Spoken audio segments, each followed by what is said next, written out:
high-ceilinged hallways, as if he had a surveillance camera mounted where his head was. His powers of concentration gave him a huge advantage.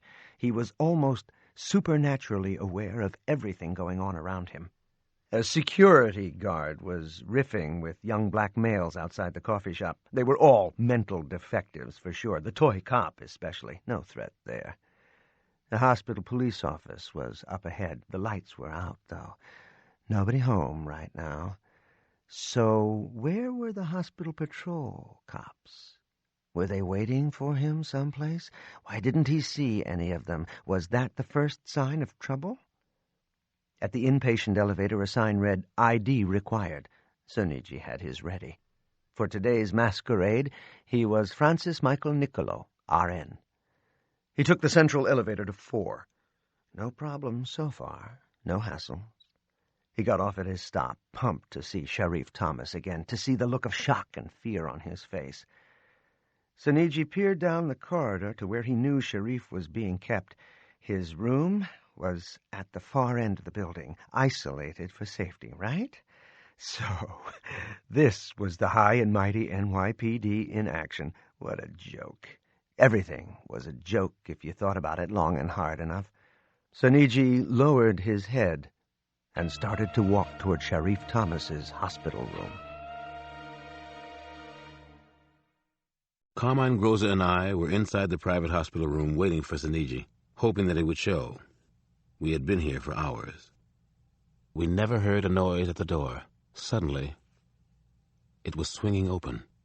Soniji exploded into the room, expecting to find Sharif Thomas.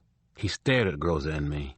His hair was dyed silver gray and combed straight back. He looked like a man in his 50s or early 60s. But the height was about right. His light blue eyes widened as he looked at me. It was the eyes I recognized first. He smiled that same disdainful and dismissive smirk I'd seen so many times, sometimes in my nightmares. He thought he was so damn superior to the rest of us. Soniji said only 2 words. Even better. New York police, freeze! Groza barked a warning in an authoritative tone. Soniji continued to smirk, as if the surprise reception pleased him no end, as if he planned it himself. His confidence, his arrogance was incredible to behold. He's wearing a bulletproof vest. My mind registered a bulge around his upper body. He's protected. He's ready for whatever we do. There was something clasped tightly in his left hand. I couldn't tell what. He entered the room with the arm half raised. He flipped a small green bottle in his hand toward Groza and me. Just the flip of his hand, the bottle clinked as it hit the wooden floor. It bounced a second time. Suddenly I understood. But too late. Seconds too late.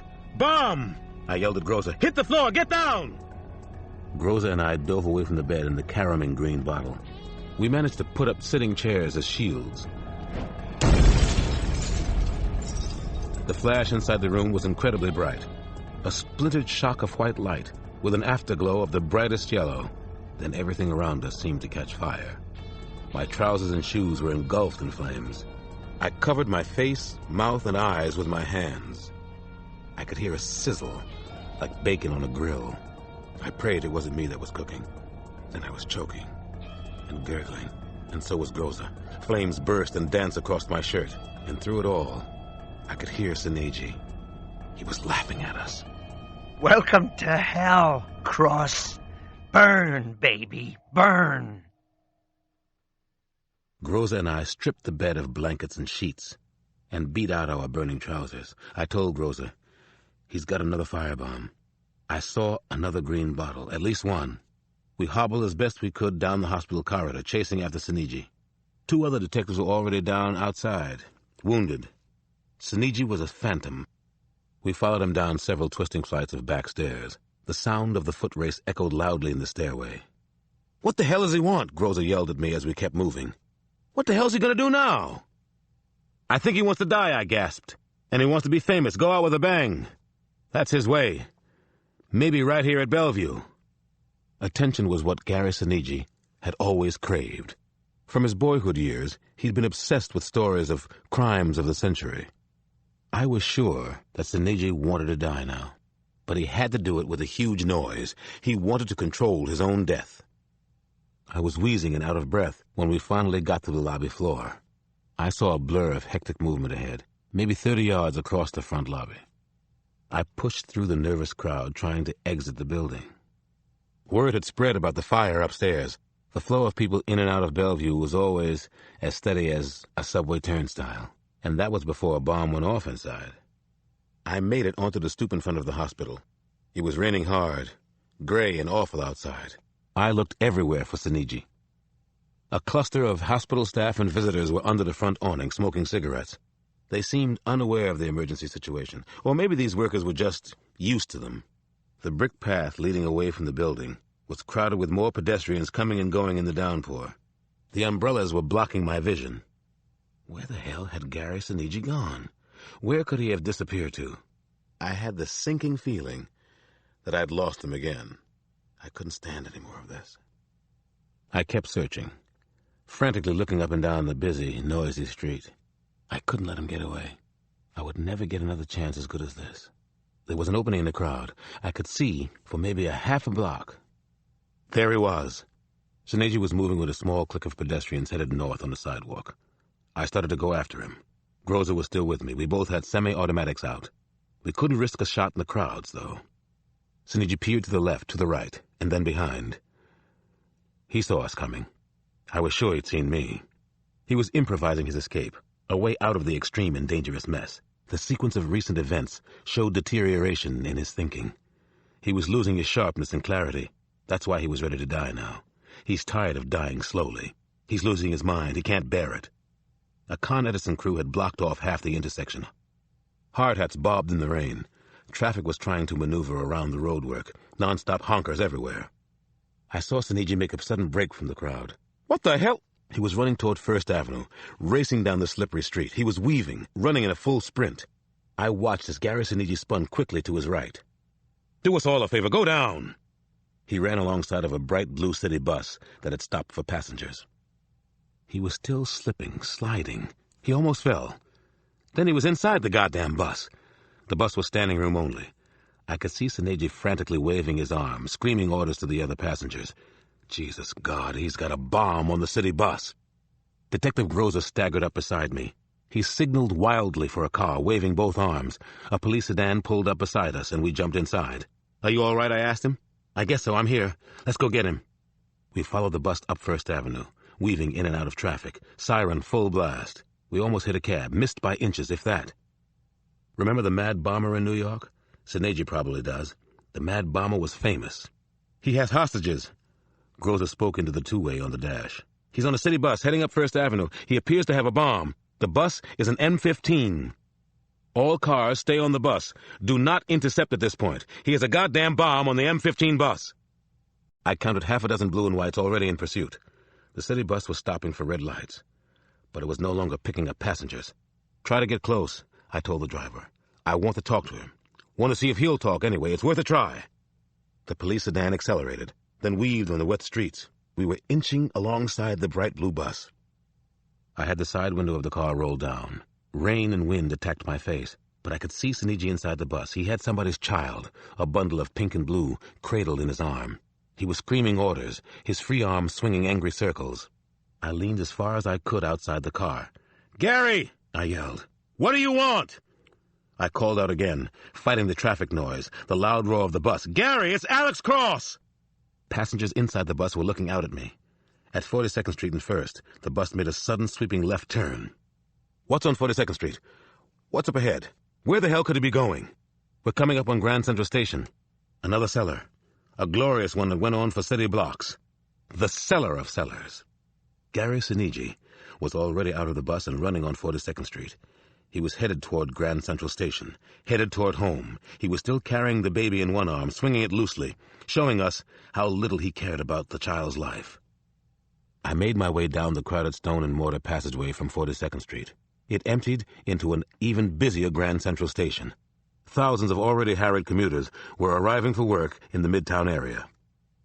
Grand Central is the New York end for the New York Central, the New York, the New Haven, and the Hartford trains, a few others, and for 3 IRT subway lines, Lexington Avenue, Times Square, Grand Central Shuttle, and Queens.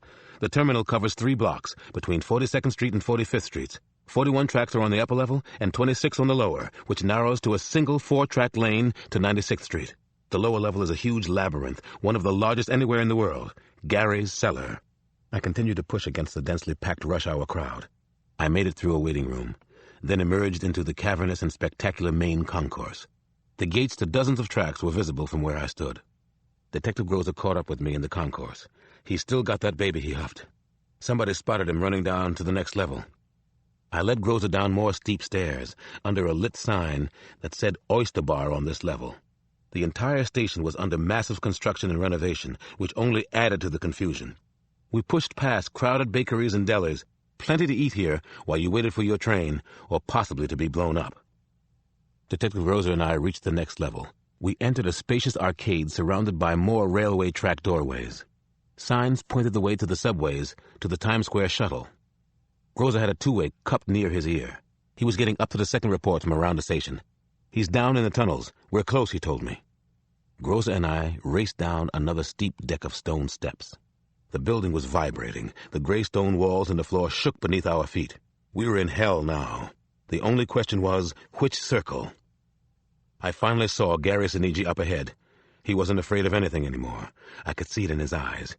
Dr. Cross, you follow directions beautifully. Suniji's dark secret still worked, still held true for him. Whatever would make people intensely angry, whatever would make them inconsolably sad, whatever would hurt them, that's what he did. Suniji watched Alex Cross approaching, tall and arrogant black bastard. Are you ready to die too, Cross? Right when your life seemed so promising, your young children growing up, and your beautiful new lover, because that's what's going to happen. You're going to die for what you did to me. You can't stop it from happening. Alex Cross kept walking toward him, parading across the concrete train platform. He didn't look afraid. What do you want, Gary? What the hell do you want from us? Shut your hole! What do you think I want? You! I've finally caught you! I heard what Siniji said, but it didn't matter anymore. This thing between us was going down now. I kept coming toward him. One way or another, this was the end. Don't anybody move! Stop! Not another step! Siniji yelled. He had a gun, the baby. I'll tell you who moves and who doesn't. That includes you, Cross. So just stop walking. I stopped. No one else moved. It was incredibly quiet on the train platform, deep in the bowels of Grand Central. There were probably 20 people close enough to Siniji to be injured by a bomb.